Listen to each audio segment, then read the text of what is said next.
Hello दोस्तों, मेरा नाम है रहनुमा और मैं आपका स्वागत करती हूँ जीएस स्टडी कॉर्नर पे। दोस्तों, आज हम इतिहास के बारे में पढ़ेंगे। इससे पहले मैं इतिहास से रिलेटेड कई वीडियो डाल चुकी हूँ, यानी 3 या 4 मैंने वीडियो डाली है। तो पहले आप उन वीडियो को देख लें, क्रम से लगी हुई है, तो आपको सीरीज मिल जाएगी, वहां से आप वीडियो देखेंगे, उसके बाद आगे कंटिन्यू कर सकते हैं। चाहे तो आप इस वीडियो को देख लें, इसके बाद में आप वो वाली वीडियोस को कंटिन्यू कर सकते हैं, देख सकते हैं। ठीक है, तो चलिए बात करते हैं। सबसे पहले हमने उसमें पढ़ा क्या था, तो क्या पढ़ा था उसमें हमने जो इतिहास की जानकारी हमें कहाँ से प्राप्त हो रही थी, प्राचीन इतिहास या इतिहास के स्रोत कहाँ से हमें कहाँ से जानकारी प्राप्त हो रही थी, उसके बारे में पढ़ा था। जिसमें हमारे ऐतिहासिक ग्रंथ थे, कुछ वेद के बारे में पढ़ा था हमने। वेदों के बारे में पढ़ने के बाद में हमने और उपनिषद के बारे में पढ़ा था। उसके बाद में हमने विदेशी यात्रियों द्वारा जो भारत में वो आए, उन्होंने वहाँ भारत का अध्ययन किया, तो जो वर्णन उन्होंने अपनी अपनी पुस्तकों में किया है उसके बारे में बात करी थी। उसके बाद अब हमारा अगला टॉपिक है पुरातात्विक साक्ष्य।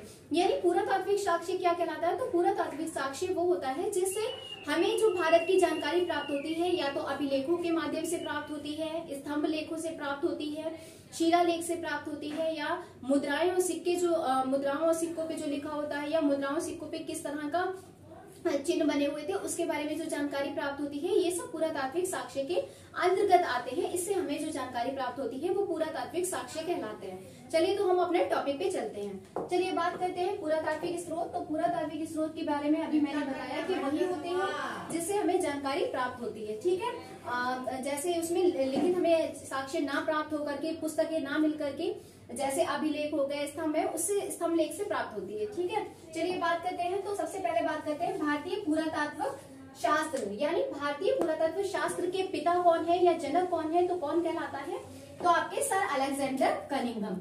सर अलेक्जेंडर कनिंघम जो है वो क्या है, पुरातात्विक शास्त्र के पिता कहलाते हैं।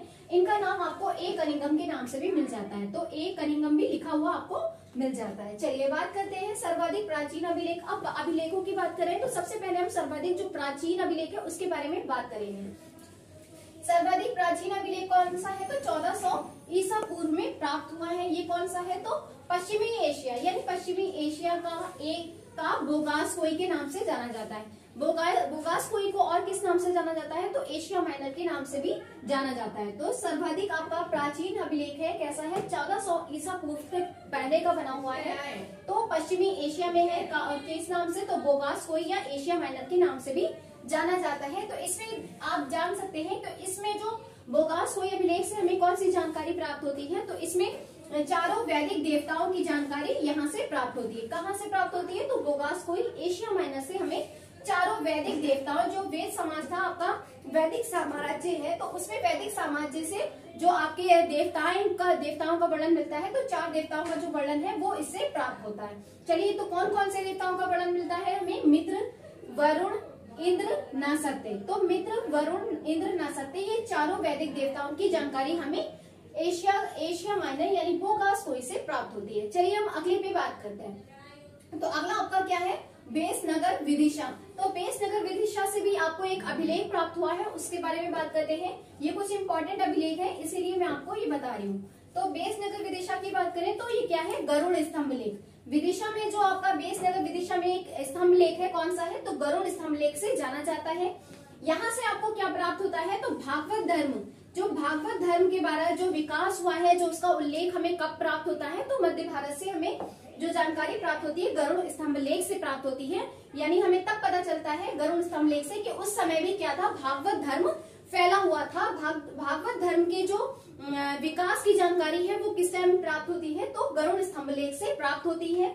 ये कहाँ पर है, तो बेसनगर विदिशा से प्राप्त होती है। ठीक है, चलिए बात करते हैं भीतरी स्तंभ लेख की। तो भीतरी स्तंभ लेख से बात करें तो भीतरी स्तंभ लेख के बारे में ये पता चलता है, इससे जानकारी हमें क्या मिलती है कि सर्वप्रथम जो भारत पर हुणों ने अपना आक्रमण किया था, तो सर्वप्रथम जो भारत पर हुणों ने आक्रमण किया था उसकी जानकारी हमें कहाँ से प्राप्त होती है कि भारत पर सर्वप्रथम हुणों ने आक्रमण जो किया था वो कब किया था, या कहाँ से हमें जानकारी प्राप्त होती है, तो भीतरी स्तंभ लेख से हमें जानकारी ये प्राप्त होती है कि हुणों ने सर्वप्रथम भारत पर आक्रमण किया। ठीक है, चलिए बात करते हैं एरन अभिलेख की। तो एरन अभिलेख की बात करें तो इससे क्या संबंधित आपसे एक क्वेश्चन बनता है जो बार बार आपको कई दफा देखने को मिलता है, एक ही क्वेश्चन बार बार घूमता है। तो चलिए बात करते हैं एरन अभिलेख से संबंधित आपसे एक बात पूछी जाती है सती प्रथा। तो सती प्रथा का उल्लेख आपसे इस तरह से क्वेश्चन बनता है कि सती प्रथा का उल्लेख कहाँ से मिलता है, तो कहाँ से हो जाएगा आपका एरन अभिलेख से सती प्रथा का उल्लेख मिलता है या सती प्रथा से संबंधित है।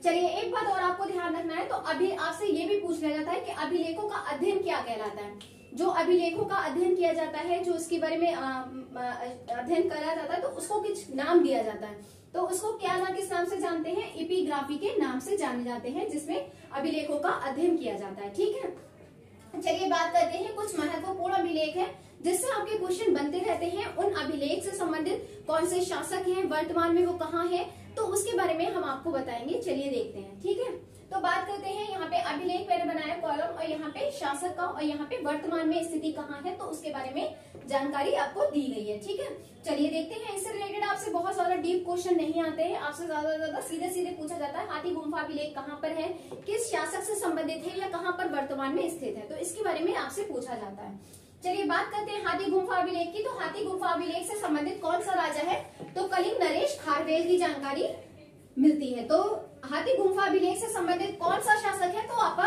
कलिंग नरेश खारवेल इससे संबंधित है। अब आपसे पूछा जाता है हाथी गुम्फा अभिलेख कहाँ है वर्तमान में, तो उड़ीसा में स्थित है। ठीक है, चलिए बात करते हैं जूनागढ़ अभिलेख की। तो जूनागढ़ अभिलेख कहाँ से मिला है, प्राप्त है, तो आपका गुजरात में है, यानी जूनागढ़ जो आपका है वो गुजरात से संबंधित है। और अगर राजा शासक की बात करें तो रुद्रदामन एक शासक है, वो कहाँ से संबंधित है, तो जूनागढ़ अभिलेख किससे संबंधित है, रुद्रदामन शासक हो जाएगा। ठीक है, चलिए अब बात करते हैं प्रयाग स्तंभलेख। प्रयाग स्तंभलेख ये प्रयाग में ही है, यानी इलाहाबाद में। तो और ये किससे संबंधित है, तो समुद्रगुप्त से संबंधित है। इसमें जो प्रयाग स्तंभलेख है, इसमें समुद्रगुप्त की जो विजय की थी उसने, किस किस राजा ने उसके अधीनता प्राप्त की थी, किस शासक से उससे विजय प्राप्त हुई थी, तो समुद्रगुप्त की जो विजय है उनके बारे में जानकारी हमें किससे प्राप्त होती है, प्रयाग स्तंभलेख से प्राप्त होती है। इसलिए ये आपका ये वाला क्या है, इम्पोर्टेंट है। ठीक है, ये किससे संबंधित है, तो समुद्रगुप्त से संबंधित है, और ये कहाँ पर है, तो प्रयाग में है। ठीक है, चलिए अगली बात करते हैं ऐहोल अभिलेख की। तो ऐहोल अभिलेख से अभी ऐहोल अभिलेख की बात करें तो ये कौन से शासक से संबंधित है, तो ऐहोल अभिलेख पुलकेशिन द्वितीय से संबंधित है। ये ऐहोल अभिलेख पुलकेशिन द्वितीय से संबंधित है। इसमें हर्षवर्धन और पुलकेशिन द्वितीय की जानकारी प्राप्त होती है, जिसमें ये प्राप्त होता है कि पुलकेशिन द्वितीय ने हर्षवर्धन को हरा दिया था, उसके बारे में जानकारी प्राप्त होती है। तो चलिए बात करते हैं ये ऐहोल अभिलेख कहाँ पे है, तो ये कहाँ हो जाएगा, आपका कर्नाटक में हो जाएगा। चलिए बात करते हैं मंदसौर अभिलेख की। तो मंदसौर अभिलेख कौन सा है, आपका मालवा नरेश यशोवर्मन से संबंधित है। मंदसौर अभिलेख से कौन सा शासक संबंधित है, इस तरह से क्वेश्चन बनता है, तो आपका क्या हो जाएगा, मालवा नरेश यशोवर्मन मंदसौर अभिलेख से संबंधित है।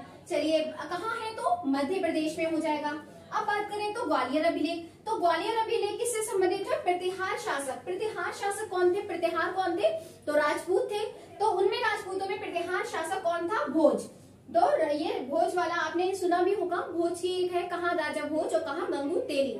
तो वही भोज की बात चल रही है, प्रतिहार शासक में जो भोज था उससे कौन से संबंधित है, ग्वालियर अभिलेख से संबंधित है। अगर कहाँ की बात करें तो मध्य प्रदेश आपका हो जाएगा। चलिए बात करते हैं भीतरी एवं जूनागढ़ अभिलेख। तो भीतरी एवं जूनागढ़ अभिलेख की बात करें तो स्कंदगुप्त भीतरी जो अभिलेख है और जूनागढ़ अभिलेख, अभी आपने देखा जूनागढ़ अभिलेख हमने यहाँ पे भी पढ़ा था, रुद्रदामन से संबंधित।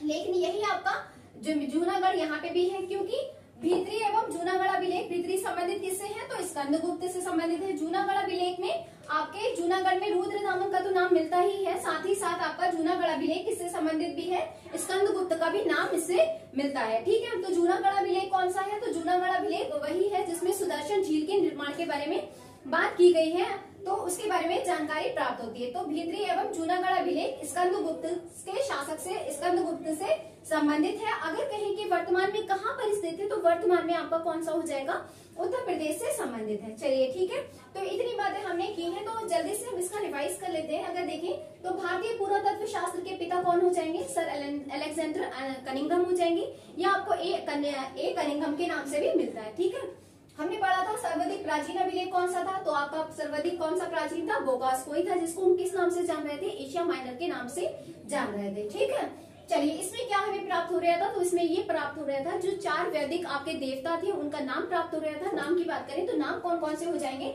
मित्र, वरुण, इंद्र और नासकते नाम हो जाएंगे।